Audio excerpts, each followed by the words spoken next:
O programa a seguir é livre para todos os públicos.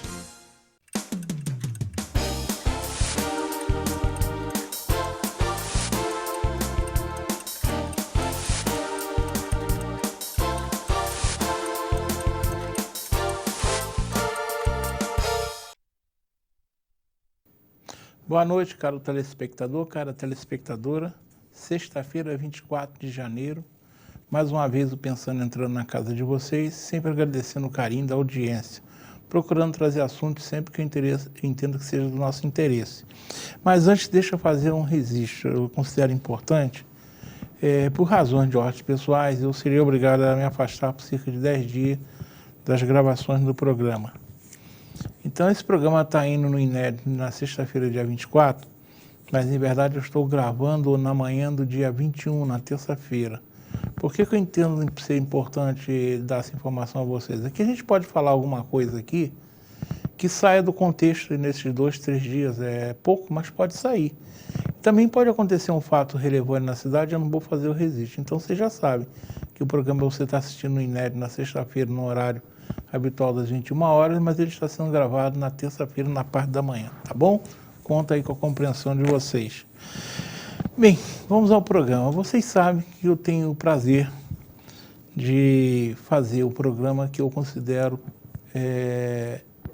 de homenagem. Homenagear a quem? A Nova Friburgo vem dando certo. Eu considero importante fazer essas homenagens.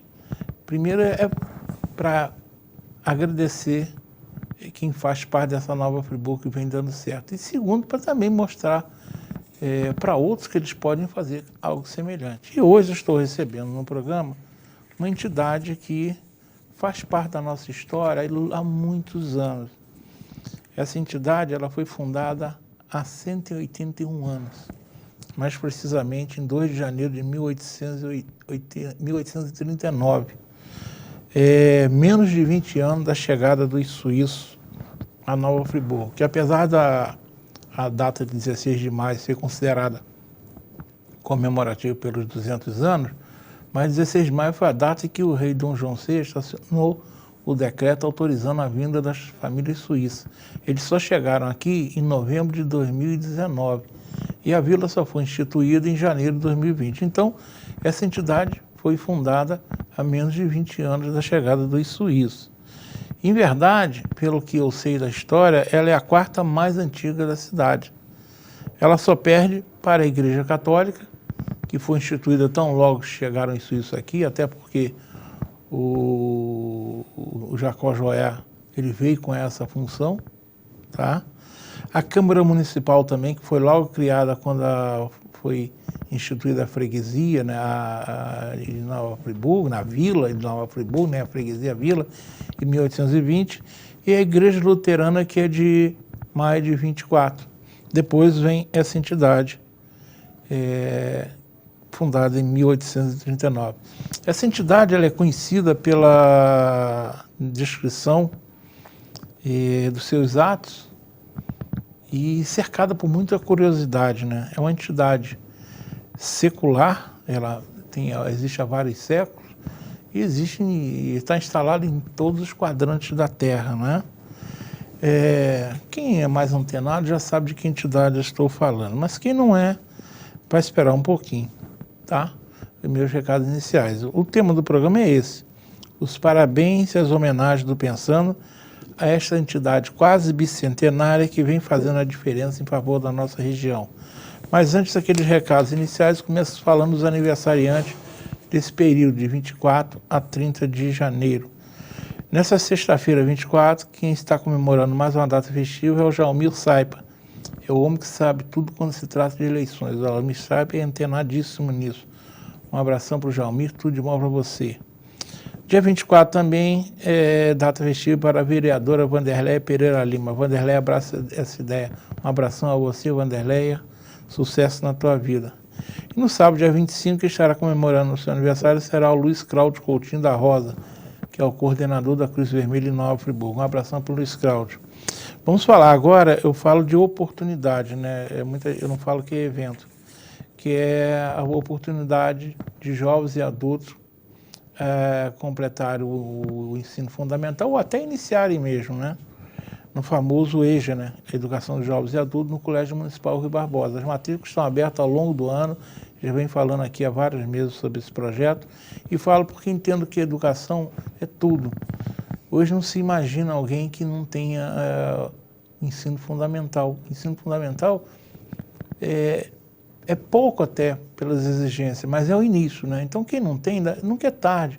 Não tem essa ideia, eu tenho 50 anos, não sei, não terminei, mas é tempo. Tem 70 anos, não tem problema. A gente fala que a instrução é fundamental, não é só no mercado de trabalho, não, é no dia a dia, para ver um programa de televisão, assistir um filme, ler um bom livro, enfim, precisa. E o Colégio Municipal Rui Barbosa dá essa opção, o que é muito bom, principalmente para quem mora em Conselheiro. Vamos agora para as minhas utilidades públicas. Começo falando da APAE. A APAE, que também está aqui comigo há mais de 15 anos, eu falo sempre na APAE, acredito no trabalho da APAE. São centenas de famílias sendo ajudadas pela APAE, mas a APAE precisa de ajuda. Temos que lembrar que as nossas entidades todas vêm sofrendo aí dificuldade, inclusive no repasse dos convênios através da prefeitura, e normalmente as receitas são menores que as despesas. Então está aí os dados da APAE para vocês ajudarem. Também gosto de deixar esse número para vocês, que é o Disque Denúncia da Polícia Militar. Eu costumo dizer aqui que a Constituição nossa é clara. A segurança é dever do Estado, mas é obrigação de todos. Então, todos nós devemos contribuir para a segurança da população. E o 25234590 é uma ótima oportunidade, é um disco de denúncia, e você pode fazer denúncia sem problema nenhum, ninguém vai te identificar, e você ajuda na segurança. Agora vem os telefones que eu forneci e parei de fornecer. O primeiro é o disco de iluminação pública. Parei porque eu venho falando a todos os programas, Moderno, você fala sempre, falo sim, porque eu considero um absurdo a prefeitura receber uma contribuição da iluminação pública cara da gente e não dar conta da prestação do serviço. Eu me sinto lesado. É como se a prefeitura estivesse metendo a mão no meu bolso. E a desculpa é de sempre, né? Isso aí é uma marca do governo Renato Bravo. É um governo que não consegue fazer uma licitação direita, né? É um encanto, né? Porque eu sei que tem pessoas dentro da prefeitura preparadas, têm conhecimento para fazer uma boa licitação. E não consegue. Para mim, a ideia é essa mesmo, né? Não consegue, mas o dinheiro está entrando. Então, prefeito, você vai levar no seu currículo essa marca. A marca de, pelo menos nos seus 3 primeiros anos, não ter realizado um serviço, apesar de ter tirado dinheiro do nosso bolso, né? Desculpe que eu deixei o celular ligado e está em horário de remédio, eu não podia, né? Deixa eu desativá-lo aqui. Pronto. Isso é uma falha grave que não deveria cometer, né? Mas esqueci. Então o telefone diz que iluminação pública não tem. Como também não tem o disque da Secretaria de Ordem e Mobilidade Urbana. Eu, durante um bom tempo aí no governo Rogério Cabral, quando era o dinheiro secretário, ele me pediu, eu divulgava. Mas eu não posso divulgar o telefone da secretaria, que deixa a cidade nossa se transformou numa desordem. É uma bagunça nossas calçadas, nossas praças. É só andar pela Praça Getúlio Vargas, eu falo muito lá porque eu trabalho no local, aquilo é uma bagunça geral. E mobilidade urbana, nós temos uns gatos pingados aí, não tem tecnologia, não tem planejamento, tudo é feito na base da experiência. Agora mesmo tivemos o início aí da mão dupla na Augusto Spinelli, mas já se falou, é uma experiência, não foi planejado, não foi estudado. Pode ser que dê certo, pode ser que não. Essas tentativas são válidas, mas tem que ser fruto de um planejamento. Não pode ser na base da tentativa e erro, não. Já vi um problema que está acontecendo. Tem um sinal na esquina da Monte Líbano com a Augusto Spinelli, descendo das Brown, que ele está ficando muito tempo fechado. Aí fica aquela fila enorme. Tem sentido isso? Não tem. Confusão. Ontem eu passei no local, tem gente que tem um sinal na Monte Líbano, tem gente que avançando o sinal, entrando, e não tinha nenhum agente dizendo, como é que vocês instituem um serviço? Primeiro dia, numa artéria das principais da cidade, e não tinha gente controlando. Eu passei ali de manhã, até tinha uma viatura da Secretaria de Mobilidade Urbana, mas de tarde não tinha nada, bagunça e tudo confuso. Então não dou o telefone da Secretaria da Imobilidade Urbana, não. Fala agora de quem faz diferença. A creche Berçário São José fica em Conselheiro Paulino, que está correndo sério risco de não funcionar esse ano por falta de ajuda. Além dos convênios da prefeitura se atrasarem, está faltando ajuda. No final do mês, a diretora disse que a receita é menor do que a despesa. Não dá, ela falou que já tentou enxugar o que é possível, mas chegou a um ponto que não dá mais. Ou a população, principalmente de Conselheiro Paulino, notadamente os empresários, cujas mães trabalham nas suas empresas e deixam os filhos na creche, se tocam, ou ela vai fechar. E eu considero isso aí uma irresponsável do empresariado de Conselheiro Paulino, principalmente aquele que tem mães trabalhando nas suas empresas, deixar essa creche fechar. Mas ela está lá, e se você não puder fornecer material, pode oferecer material de limpeza em vez de dinheiro. Veja, álcool, desinfetante, sabão de coco, sabão em pó, papel higiênico, lenço umedecido, vassoura, rodo e pano de chão, que pode ser deixado lá no endereço na rua José Ernesto Quinuz, 53, no Centro Conselheiro. E por fim, mas não menos importante, vamos lá, Marconinho, meu mantra. Eu já estou há praticamente um ano falando da Praça Céu, que é uma praça que todo mundo sabe, fica aqui na Via Expressa, tá? E cuja a construção começou em 2012 e não termina. Agora vocês estão vendo alguns sinais de que o trabalho teria recomeçado. Teria, porque vocês veem um ou outro gato, tem um trabalhador trabalhando, tem dia que tem gente trabalhando, tem dia que não está, não tem placa no local informando quando vai terminar, não tem dizendo quanto vai custar, qual é a empresa que está fazendo, enfim, é uma bagunça geral.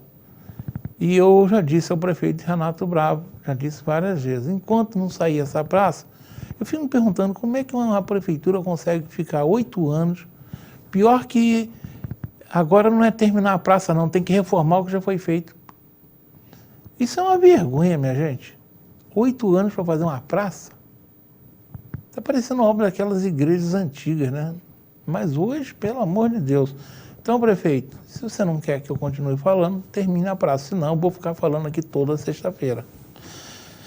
Isso posto, vamos ao programa da noite, né? Como eu disse a vocês,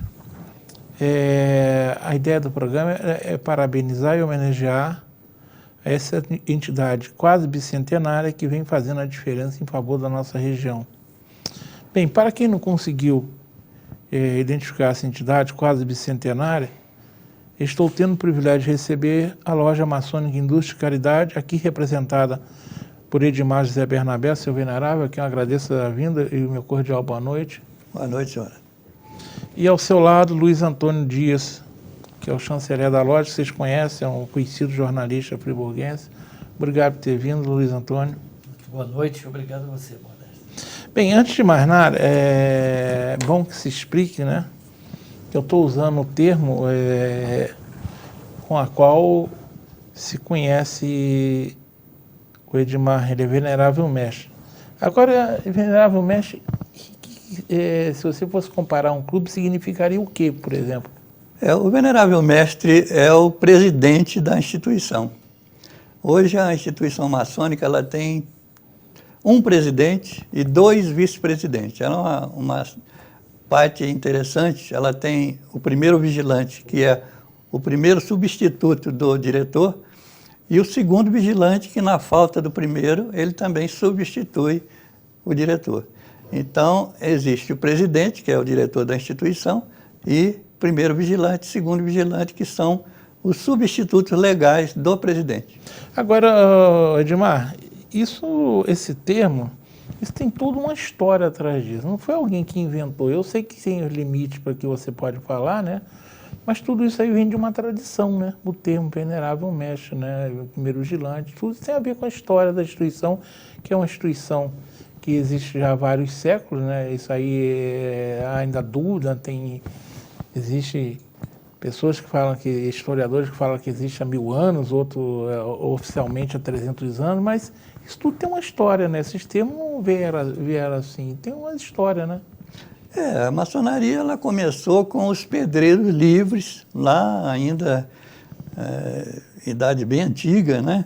Que eram, as classes eram determinadas pelas profissões. Hoje você tem classe média, classe rica, classe pobre. Naquela época existia a classe dos pedreiros, a classe dos marceneiros, enfim, até Jesus Cristo era marceneiro, né? Então, as classes eram constituídas pelas profissões. E a maçonaria surgiu da classe de pedreiros, chamado pedreiros livres. Por que livres? Porque na época do feudalismo, quer dizer, as pessoas que faziam parte daquele território do senhor feudal, elas não tinham liberdade de sair das fronteiras daquele feudo. Mas os pedreiros, pela natureza do seu trabalho, que eram construtores de catedrais, construção de casas para os senhores feudais, eles tinham liberdade de ir e vir. Então eram os pedreiros livres.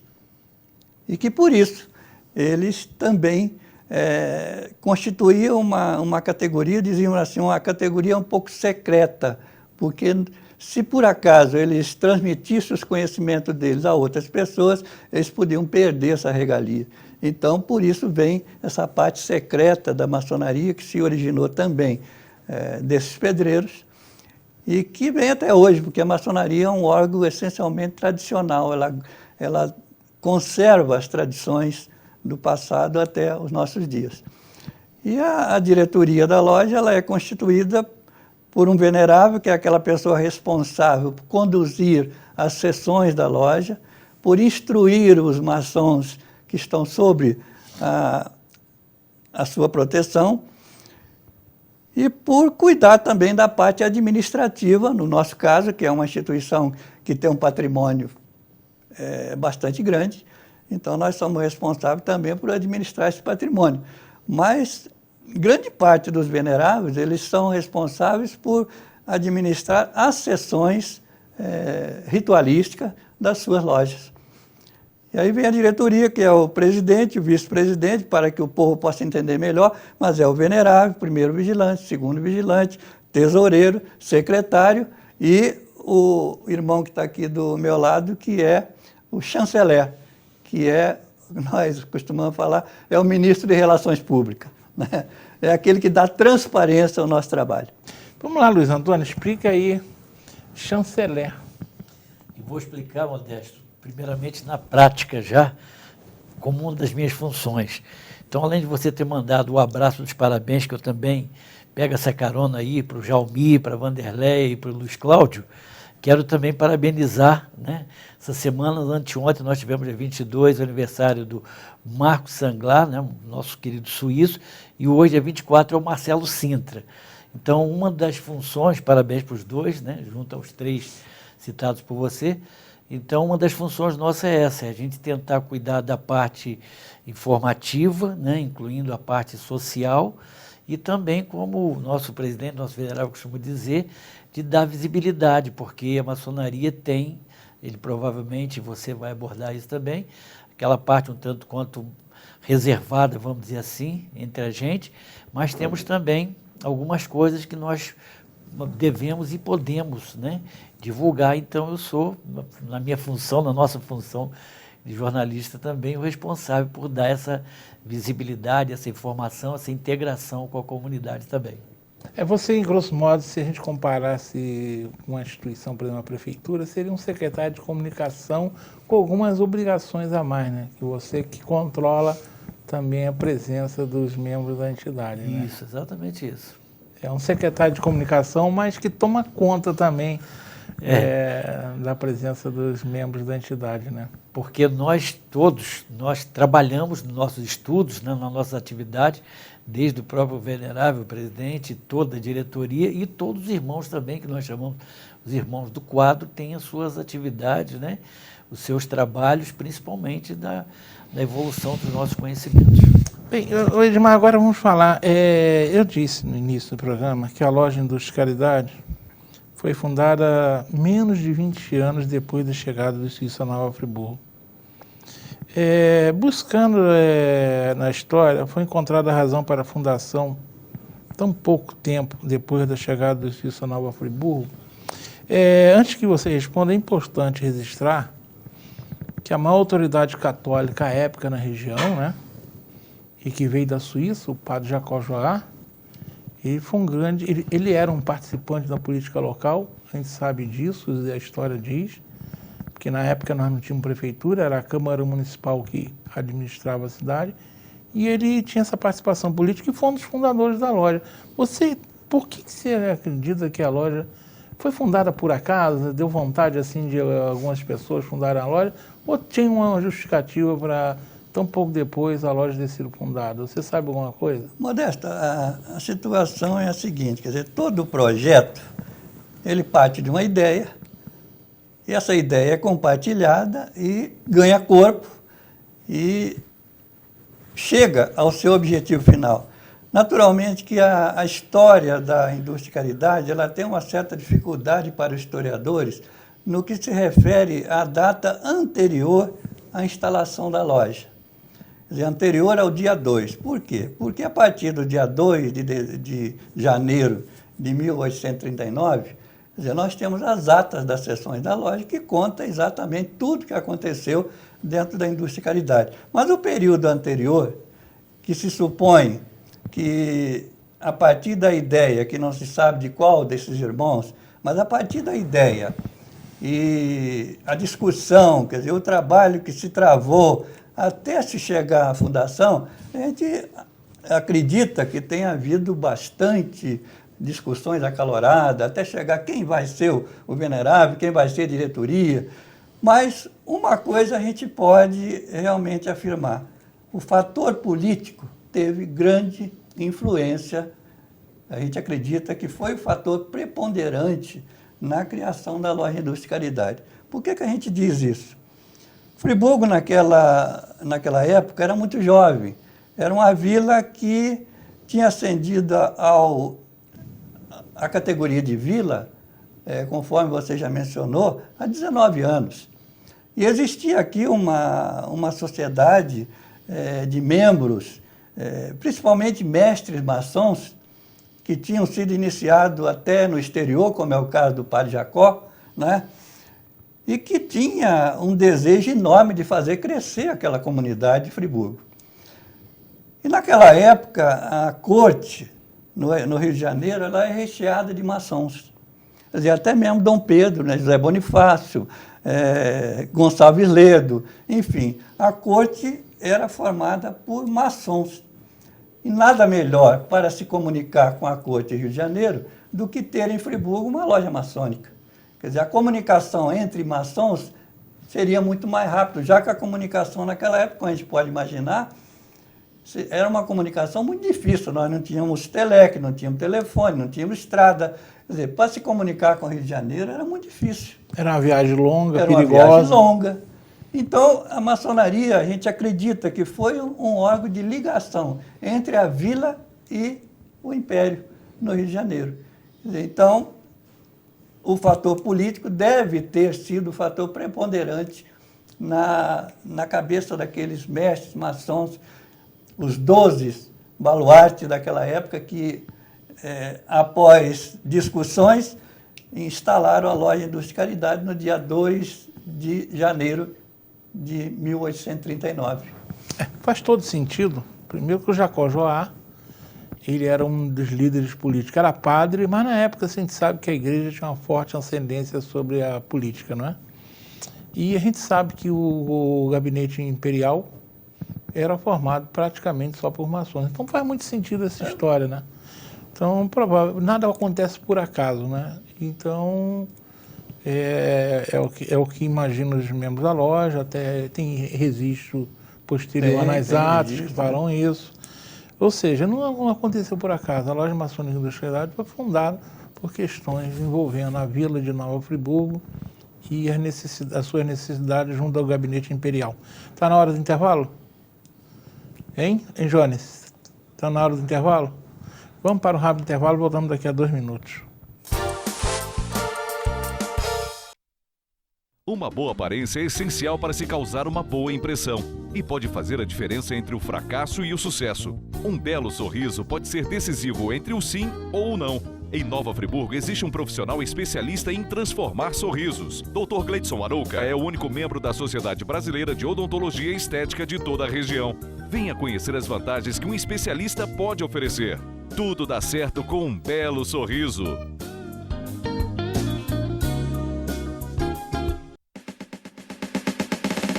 Preço bom só no Varejão da Construção. Sua melhor opção na hora de construir ou reformar com preços imperdíveis. A maior variedade de piso extra da região, material para pintura em geral, além de uma linha completa de produtos para deixar sua casa como você sempre sonhou. Facilidade no pagamento e entrega rápida em toda a região. Não perca tempo e venha correndo para o Varejão da Construção. Preço bom!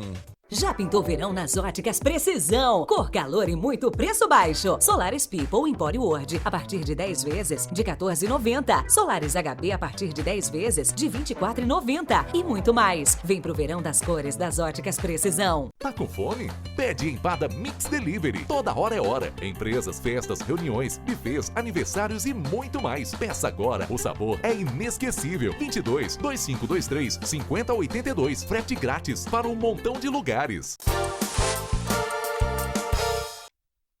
Estamos retornando, fazendo esse programa que eu falo que é para dar os parabéns e homenagear a loja Maçônica Indústria de Caridade por tudo que ela vem fazendo nesses 181 anos.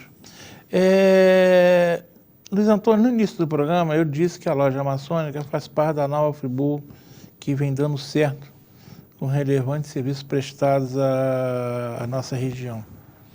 Eu sei muito bem que a ordem maçônica não é dada a fazer publicidade de seus atos.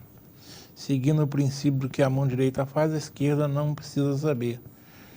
No entanto, mesmo contrariando esse princípio, o que fez a loja maçônica, no seu entendimento, para merecer esse título que eu dei de Nova Friburgo vendendo certo? Modesto, o preceito principal você já comentou aí exatamente. A maçonaria, ela é uma instituição e nada, por isso quer dizer que sejamos contra as outras instituições, em que o mais importante que a gente descobriu e que a gente procura praticar é fazer do que demonstrar. A gente sabe que tem outras instituições, volto a dizer, que fazem trabalhos maravilhosos, clube de serviço e tudo, e que tem, né, o princípio de poder exatamente divulgar mais isso. Já nós é o contrário, nós procuramos muito mais fazer do que fazer aparecer. E aí, ao longo desses anos, tem algumas atividades que a gente faz. No passado tinha até um concurso de cidadania e civismo, né? Se existe a possibilidade de pensar no futuro, e outras ações sociais que a gente tem feito, inclusive nesses últimos tempos, procurando até mostrar a força da maçonaria em Nova Friburgo. Por quê? Porque a nossa loja, né, fundada em 2 de janeiro de 1839, 181 anos completou recentemente, mas existem outras 3 lojas maçônicas, né? 2 ligadas à nossa federação, vamos dizer assim, que é o nosso Grande Oriente do Brasil, que nós chamamos de GOB, que é a loja Independência Nova Friburgo, e Professor Oscar Argolo, assim como tem da outra federação, né, podemos dizer assim, da grande loja, que é a loja Jacques de Molay. Então, nós todos somos maçons, e as 4 instituições temos procurado nos unir e procuramos mais ainda, uma das plataformas do nosso venerável Edmar, que a gente possa se unir mais ainda para fazer ações sociais, para fazer algumas atividades que nós já temos feito recentemente. Fizemos no final do ano agora uma festa bonita que envolveu as crianças, porque a loja também tem um departamento chamado Hospitalaria, que é um setor que procura fazer beneficência na cidade, né? Então, nós temos algumas famílias humildes cadastradas, em torno de 60, que já recebem mensalmente uma cesta. Fora isso, nós também emprestamos, quando é possível, né, cadeiras de roda, moletas, andadores, enfim. E fizemos também uma festa no final do ano, envolvendo em torno de 110 crianças dessas famílias carentes. Fora isso, como o próprio Edmar pode falar depois, mais à frente, existem uns projetos aí de fazer umas ações sociais, umas atividades entre maçons para poder unirmos nós ainda muito mais, porque, por incrível que pareça, Modesto, talvez essa seja uma informação que surpreenda muita gente, como surpreendeu a gente. Nós somos 4 lojas maçônicas e para uma população aí falada em torno de 200 a 220 mil habitantes em Nova Friburgo, nós somos hoje em torno de tão somente 150 maçons em Friburgo, né? Então, mesmo assim, a gente sabe que o princípio nosso não é primar pela quantidade, sim pela qualidade dos irmãos, daqueles que podem vestir a camisa mesmo, com aquele princípio de muito mais trabalhar e muito mais dar para a comunidade do que receber. Então, mesmo assim, a gente é um número não muito expressivo, mas que a gente quer se unir cada vez mais ainda para continuar fazendo esse trabalho, né? A partir daquele princípio nosso que é o nosso lema, né? O nosso trinômio lá de liberdade, igualdade e fraternidade. Bem, você não falou, mas a gente sabe que no passado a maçonaria no século XIX ela teve uma participação grande na libertação de escravos, aqui em Friburgo, as atas registram isso, escola noturna também. Então, são muitos atos que a gente não faz questão. Eu estou falando a gente porque eu faço parte da ordem também. Todos sabem disso, eu não escondo. E não há razão para esconder. Mas a gente sabe que um trabalho, você não falou, mas a gente sabe que a gente presta auxílio aí a entidades, que a gente não faz propaganda, não é isso? Verdade, exatamente. Tem algumas instituições aqui, né, na área esportiva, na área social, sem falar também numa questão do bazar, que frequentemente quem passa ali pela Rua 7 de Setembro vê o funcionamento de um bazar, em geral, quinzenal, em que a loja cede, né, o espaço graciosamente para as instituições arrecadarem recursos para suas atividades. Essa questão mesmo do que você voltou lá atrás, né, professor Edmar, que além de tudo, né, também tem um conhecimento muito grande, que ele hoje está na presidência pela segunda vez, mas no final da década de 90 ele também já ocupou esse cargo, e sabemos que a maçonaria no passado arrecadou recursos para a compra de escravos, né, para poder ter liberdade, proporcionar liberdade, porque nós, acabei de falar, né, um dos princípios nossos é a liberdade. Então a gente sabe que todo cidadão, todo ser humano precisa da liberdade para poder usufruir de outros benefícios, outras virtudes que sejam para ele e que sejam a favor também da comunidade. Nós não falamos, nós ainda temos a participação junto com o Rotary numa farmácia comunitária há quase 30 anos, né? Verdade, exatamente. Farmácia comunitária de Nova Friburgo, em parceria com o Rotary Clube, ela funciona 2 dias na semana, né?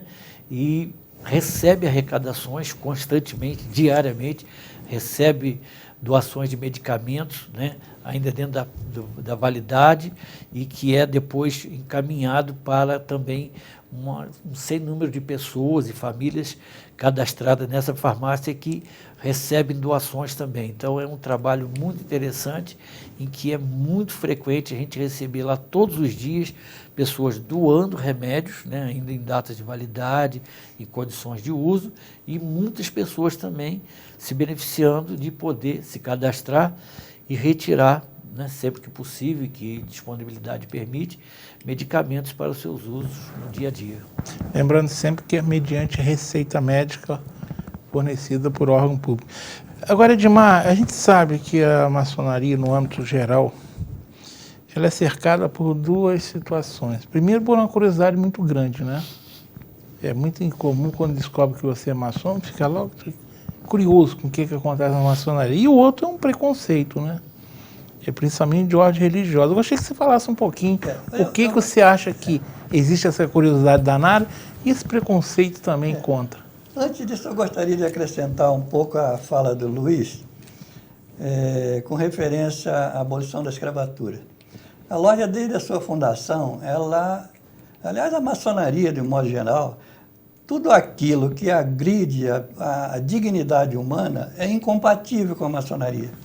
E, portanto, ela trouxe no seu bojo a ideia de liberdade, de fraternidade e de igualdade entre os povos. No que se refere à liberdade, quer dizer, é bom frisar que em 1875, nós tivemos em Nova Friburgo uma outra loja maçônica, que era a loja Isis, que foi criada em 1875. E juntamente com a Indústria Caridade, elas elaboraram um projeto em que em cada seção das duas lojas era arrecadado mensalmente uma quantia para comprar carta de alforria de escravos. Com isso tem um fato até importante, que em uma das sessões, até quem era o venerável na época era o Zamit, em que arrecadaram 550 mil réis para a compra do menor de 8 anos de idade, chamado Tancredo, que ficou sob a responsabilidade do irmão que lhe deu educação ao tempo, né? Inclusive colocando naquela época, tinha um colégio famoso aqui chamado Liceu Conde D, que era famoso em Friburgo, e esse garoto teve a oportunidade de estudar nesse colégio e foi alforriado pelas duas lojas em 1875. A loja Isis foi incorporada à loja Indústria e Caridade em 1926, mas ela funcionou conjuntamente com a loja Indústria e Caridade nesta parte de compra de escravos. Não se sabe quantos, nós não temos esse dado, mas acredito que foram muitos os escravos, principalmente escravos menores de idade, que foram alforriados. E nessa época também a Indústria e Caridade mantinha, nessa escola, o Liceu Conde D, mantinha um grupo de aproximadamente 20 alunos que estudavam nessa escola sob a responsabilidade da loja Indústria e Caridade. Então, são fatos do passado que nos traz realmente muita alegria por saber que, desde aquela época, a loja vem prestando um excelente trabalho à comunidade. E, ao mesmo tempo, responsabilidade também, né? Ela criou, inclusive, em 1875, ou 6, se eu não me engano, ela criou a primeira escola, que foi uma escola profissional, onde as primeiras aulas foram aulas de desenho, né? Ela tinha sido criada tinha sido pensada como uma escola de belas artes. Depois, na discussão, em sessões, trocaram para escola profissional, né? Então, foi a primeira escola elaborada pela loja Indústria e Caridade. Agora, a sua pergunta se referia a curiosidade, né? A curiosidade que a maçonaria desperta, aos preconceitos também que se envolvem. Desde a antiguidade, quer dizer, a maçonaria, ela que se dizia secreta, né? E tudo que é secreto desperta a curiosidade, né? Por que secreta? Mas, na verdade, hoje a maçonaria não é mais secreta. Ela, no máximo, ela pode ser considerada discreta, né? O que existe de secreto na maçonaria hoje é a interpretação que nós damos aos símbolos e a forma pela qual nós nos reconhecemos como maçom. Nós podemos estar em qualquer parte do mundo, independente da língua, nós podemos nos reconhecer como maçom e como irmãos. Isso é secreto, porque não caberia a uma pessoa que não é maçom se identificar como maçom e a gente ser, vamos dizer assim, ludibriado, né, considerando um irmão da maçonaria que ele não fosse. Então, essa parte é secreta. Realmente, o reconhecimento maçônico, só um maçom pode reconhecer um outro maçom, né? Você que é maçom sabe disso, né? Então, existe essa parte secreta. Quanto à parte religiosa que existe... O preconceito normalmente é mais religioso, preconceito, né? Quer dizer, é bom lembrar que, no Brasil, ela começou realmente com um bispo de Recife, de Olinda, em Recife, que, seguindo uma bula papal que foi escrita pelo Papa Pio IX ainda, né? E que foi um pouco mal interpretada por esse bispo, e ele, então, proibiu que todas as pessoas de agremiações religiosas frequentassem a maçonaria. Mas é bom lembrar que, até então, a gente tem muitos padres que foram maçom, inclusive o nosso vigário Jacó, que era o vigário de toda essa região aqui de Friburgo, até Bom Jardim, toda aquela região de São José, né? Esse padre era um padre suíço e que foi nosso primeiro tesoureiro da primeira diretoria da Loja Indústria e Caridade. E naquela época era comum ter pessoas em alto escalão da religião fazendo parte da maçonaria, sem nenhum problema, mesmo porque não existe problema.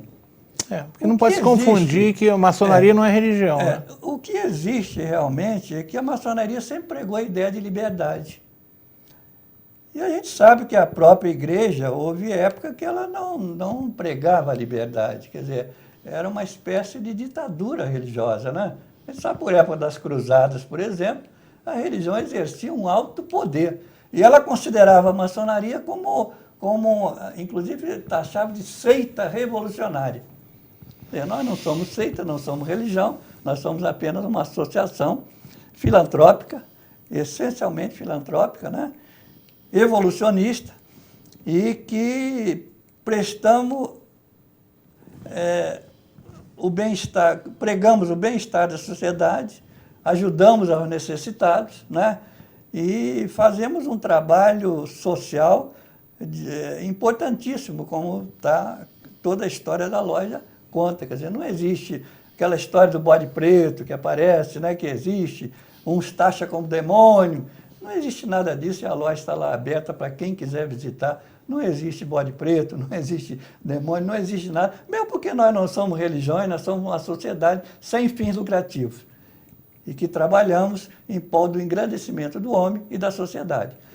Quer dizer, o que na antiguidade era feito por pedreiros que construíam catedrais, passou depois para a maçonaria, que deixou de ser os construtores de catedrais, mas passou a ser os construtores do templo interior de cada um. Quer dizer, nós trabalhamos para o aperfeiçoamento moral e social do ser humano. Quer dizer, nós trabalhamos para que possamos cada dia ser melhor do que o dia anterior. É importante deixar claro que a maçonaria não é uma religião. A maçonaria é uma instituição, não é uma religião, mas acredita num ser superior, sim. Tá? E nem pode entrar na ordem quem não acredita. Não, de jeito nenhum. Nós acreditamos em Deus, sim. Só que lá nós temos um nome, outra denominação. E é bom a gente citar um outro detalhe. Ainda em 1873, se não me falha a memória, a Loja Indústria e Caridade, que naquela época não tinha o Grande Oriente do Brasil, que editava as leis, né? Então a loja criava as suas leis.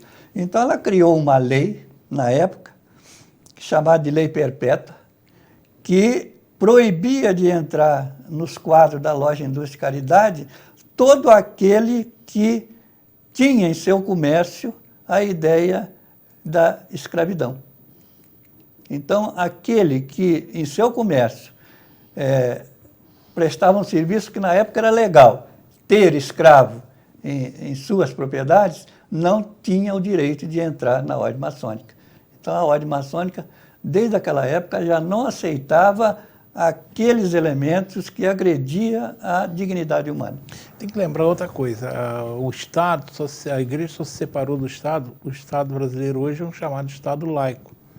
Ou seja, no Brasil a nossa Constituição garante o direito a todos de terem a sua crença, mas o Estado não tem religião. A gente sabe que a Igreja Católica, durante muito tempo, se imiscuía fortemente no poder do Estado. Então, a maçonaria sempre brigou com isso, né? Tanto que os maçons na República, a maioria eram maçons que fizeram a República. E, claro, que ninguém gosta de perder poder. Era taxado de revolucionários, né? É claro. Estamos na hora do intervalo? Vamos para um rápido intervalo, voltamos daqui a 2 minutos. Uma boa aparência é essencial para se causar uma boa impressão e pode fazer a diferença entre o fracasso e o sucesso. Um belo sorriso pode ser decisivo entre o sim ou o não. Em Nova Friburgo existe um profissional especialista em transformar sorrisos. Dr. Gleidson Arouca é o único membro da Sociedade Brasileira de Odontologia e Estética de toda a região. Venha conhecer as vantagens que um especialista pode oferecer.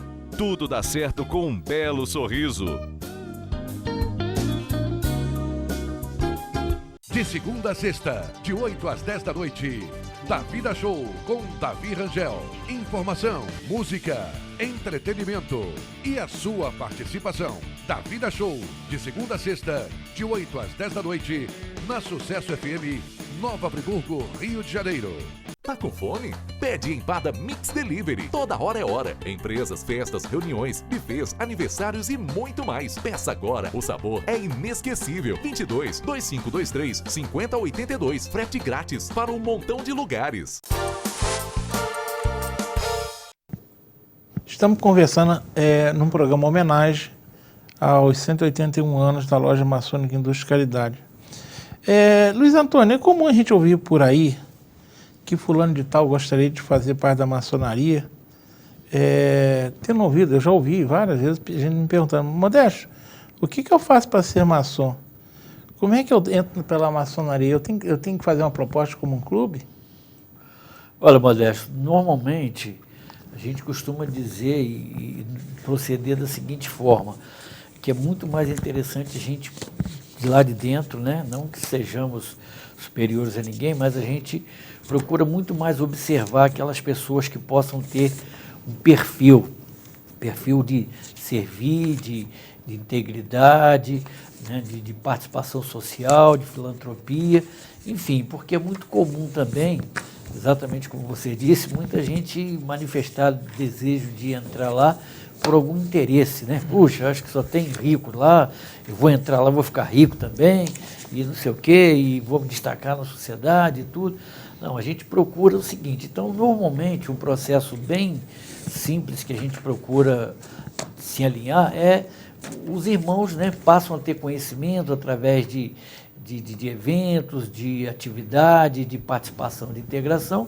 Então, quando a gente detecta ali uma possibilidade de interesse daquela pessoa e a gente observando que aquela pessoa também, quem sabe, pode se integrar nesse perfil de como nós procuramos fazer, de ajudar, de trabalhar pelo próximo, de procurar aprender, como disse o nosso venerável agora há pouco, porque aquela essência dos pedreiros é como se hoje em dia nós nos conscientizássemos, e nós nos conscientizamos disso lá, de que somos uma pedra bruta e que nós próprios trabalhamos a nossa pedra no sentido da gente ir se lapidando no dia a dia. Então, uma vez a gente chegando a essa possibilidade de um pretenso candidato, né, um profano, como a gente chama, a gente começa um processo daí que exige uma série, né, que não é nós que exigimos, mas a ordem maçônica em si, um processo de documentação, né, um processo de pesquisa, de informações,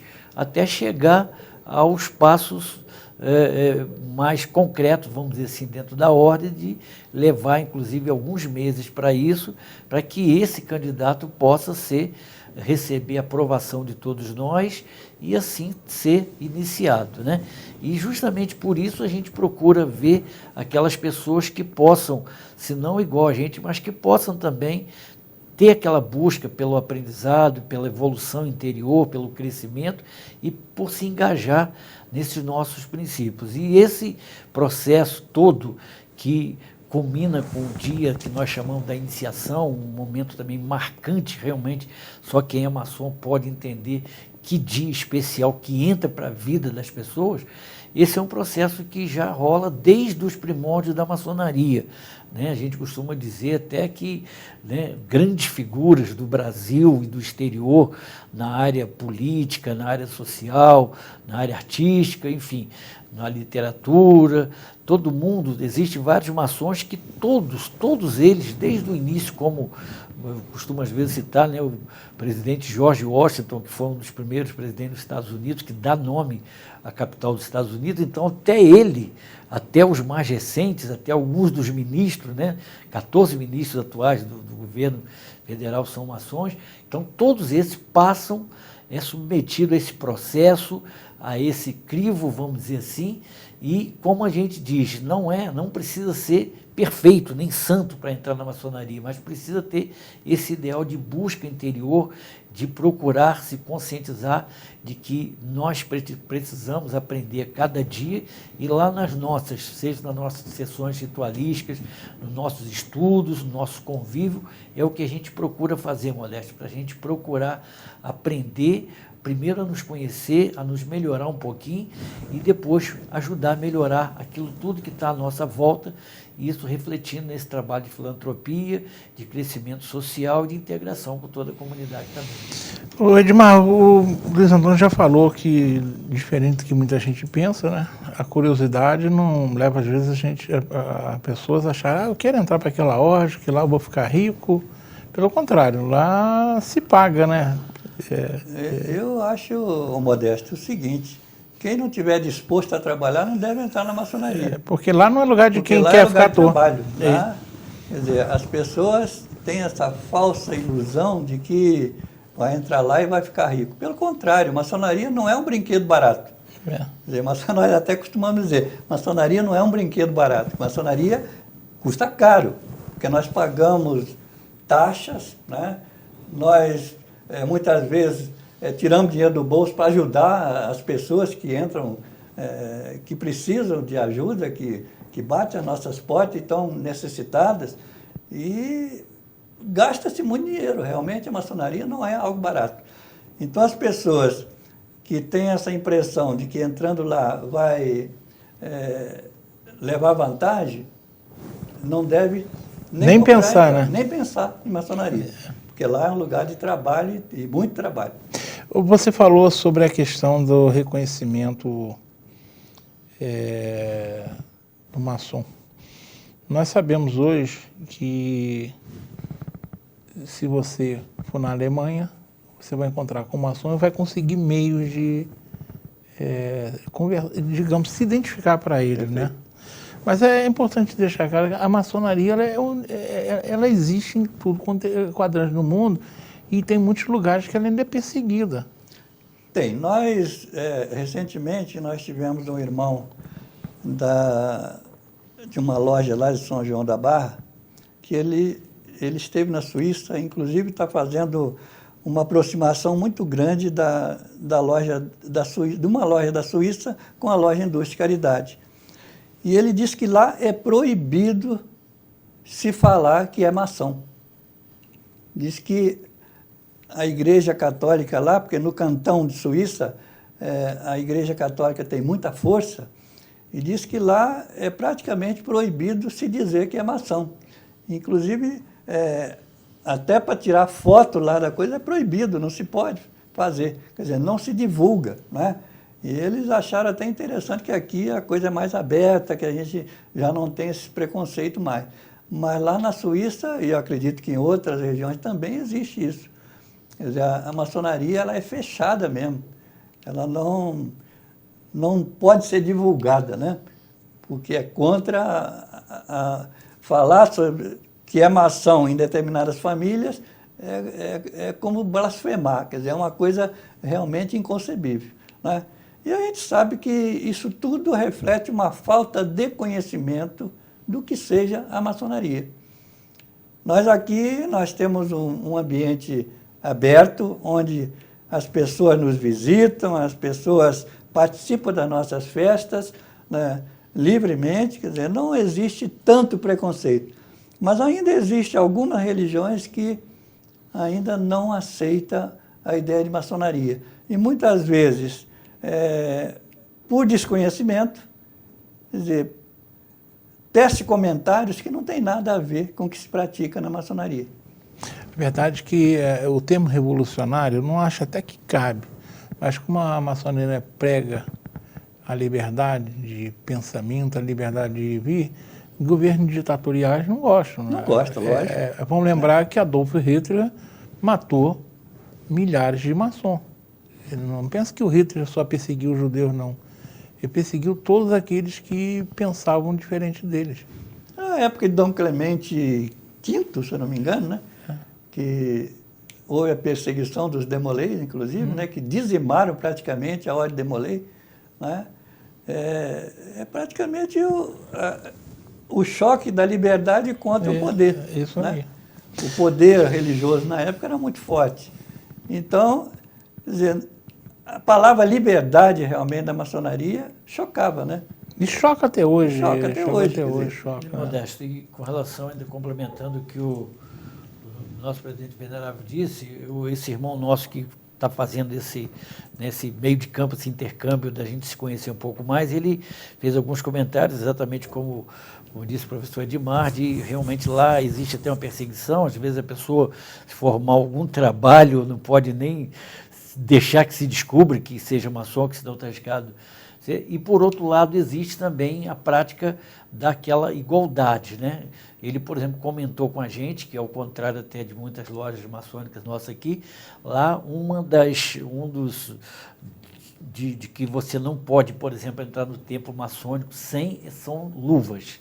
Aqui a gente tem o nosso, digamos assim, o nosso, não uniforme, mas o nosso traje, né, ritualístico, nós usamos o terno, a gravata em todas as sessões e tudo, mas lá eles disseram o seguinte, que pode entrar até se for o caso sem o paletó e sem a gravata, mas sem as luvas não. Por que disso? Para que justamente a diferença que pode haver na classe social entre alguns que usam joias mais caras, anéis mais caros e tudo, seja feito tudo numa igualdade. Ou seja, aquele princípio também de liberdade, igualdade, fraternidade. E a gente, assim, só para encerrar também essa parte, Modesto, como disse o nosso Edmar, nós somos hoje que nós fazemos esse trabalho de forma discreta, mas que estamos lá. A loja funciona de segunda a sexta, né, no horário comercial. Quem eventualmente quiser um dia conhecer a loja está aqui à disposição, vai ser muito bem recebido. E ao longo do ano também, nosso templo, que praticamente só é aberto aos irmãos maçons, existe 2 solenidades específicas no ano, que é uma sessão em homenagem ao Dia das Mães e outra em novembro ao Dia dos Falecidos, Dia dos Mortos, né? A todos, homenagem a todos os irmãos, enfim, pessoas comuns que faleceram, que quem eventualmente desejar participar vai ver como é que é um pouco a nossa sessão, nas nossas sessões e reuniões semanais. Bem, nós estamos chegando ao final, já recebi o sinal de 5 minutos ali. Eu gostaria, para você fechar, Edmar, que você falasse da importância, eu sei que é um projeto seu, de integrar as lojas da cidade e da região. Eu até recentemente escrevi um artigo sobre isso. Quer dizer, eu não posso conceber a maçonaria como lojas, como algo isolados uma das outras. O trabalho maçônico, quer dizer, é um trabalho ininterrupto e é um trabalho que deve ser feito por todos os maçons. Nós somos considerados uma grande família, nós nos consideramos irmãos. E como irmãos devemos trabalhar juntos. E por isso, quer dizer, o trabalho, quando é feito, no caso Nova Friburgo, pelas 4 lojas, ele ganha muito mais força e tem um resultado muito melhor. Recentemente nós nos unimos, as 4 lojas, e fizemos um projeto, um yakisoba, lá na nossa sede social da Lagoinha, para angariar fundo para um instituto, para a Casa de Idosos Frederico Meyer. Num domingo, nós conseguimos arrecadar uma quantidade bastante elevada, que serviu para fazer postos artesianos lá no Instituto Meyer, quer dizer, melhorar o telhado, enfim, nós conseguimos apurar mais de 20 mil reais num domingo, as 4 lojas, para fazer essa beneficência. Então, o trabalho, quando é feito de forma unida, ele ganha muito mais força e mais vigor. Por isso, eu, desde que entrei como venerável da Loja Indústria e Caridade, eu venho trabalhando nesse sentido para sempre fazermos trabalhos em conjunto, fazemos, inclusive, sessões em conjunto, para que a gente possa unir a maçonaria friburguense num trabalho único e necessário para o desenvolvimento da nossa sociedade. Bem, como você já viu ali, eu já recebi o sinal de que estamos aí no último minuto. Quero agradecer mais uma vez o Marconinho pela ajuda e o Jones hoje, tá bom, Jones? Obrigado. E agradecer a vocês dois que permitiram eu fazer homenagem a essa entidade. 181 anos não são 181 dias, não são 181 meses. Ninguém fica tanto tempo numa cidade se não tiver raízes muito fortes e relevante trabalho. E eu tenho orgulho de fazer parte dessa loja. E podem dizer que é uma forma de a gente homenagear quem faz a diferença em Nova Friburgo. A indústria de caridade faz. Luiz Antônio, a telinha para sua despedida. Modesto, eu quero sinceramente agradecer, independente do que fará o nosso presidente, agradecer em nome da diretoria, né, mas principalmente também todos os nossos irmãos. A gente se sente feliz não só pela sua participação também, mas por esse reconhecimento também que é para a Loja Maçônica Indústria e Caridade, mas também para toda a maçonaria friburguense, que, como eu disse, está lá à disposição para a gente continuar sempre procurando fazer o bem, né, às pessoas que sejam possíveis e que a gente consiga também. Então, eu fico muito contente, muito agradecido, Modesto, por essa oportunidade a mais concedida a todos nós. Venerável. Perfeito. Eu quero agradecer também essa oportunidade, Modesto, da gente poder não só homenagear a Loja Indústria e Caridade, que a gente sabe que é uma instituição centenária e que merece todo o nosso aplauso, mas também de ter a oportunidade de falar sobre a maçonaria para, aos poucos, a gente ir desmistificando esse processo de preconceitos que existe ainda por falta de conhecimento. Eu acho que a pessoa, antes de tecer qualquer comentário negativo a respeito de uma instituição, deve primeiro conhecê-la por dentro, né? Conhecer o seu trabalho, a forma pela qual ela exerce a sua atividade na comunidade. Quer dizer, o trabalho da maçonaria é um trabalho que só engrandece a sociedade friburguense. E muitas vezes nós somos mal interpretados, né? Taxando até de religião, disso e daquilo. Nós frisamos mais uma vez, não somos uma religião. Nós temos, inclusive, uma sociedade que tem os 3 poderes. Nós temos poder executivo, poder legislativo e poder judiciário. E nós funcionamos como a própria República Brasileira.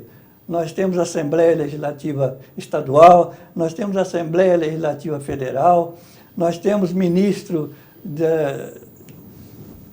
de estados, Supremo Tribunal Maçônico. Quer dizer, nós temos toda uma estrutura de governo idêntica à estrutura do governo brasileiro. Portanto, não somos uma religião, somos uma sociedade sem fins lucrativos.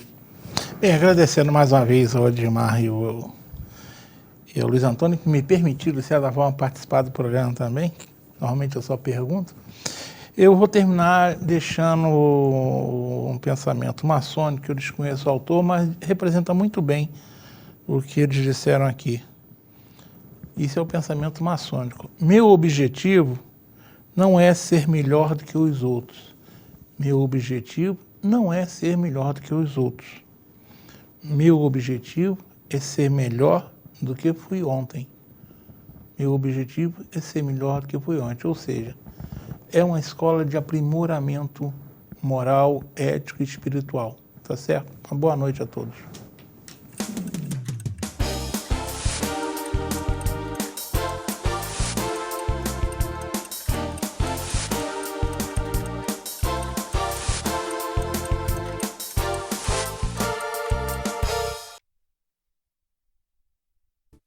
Este e outros programas você assiste no aplicativo TV Zoom.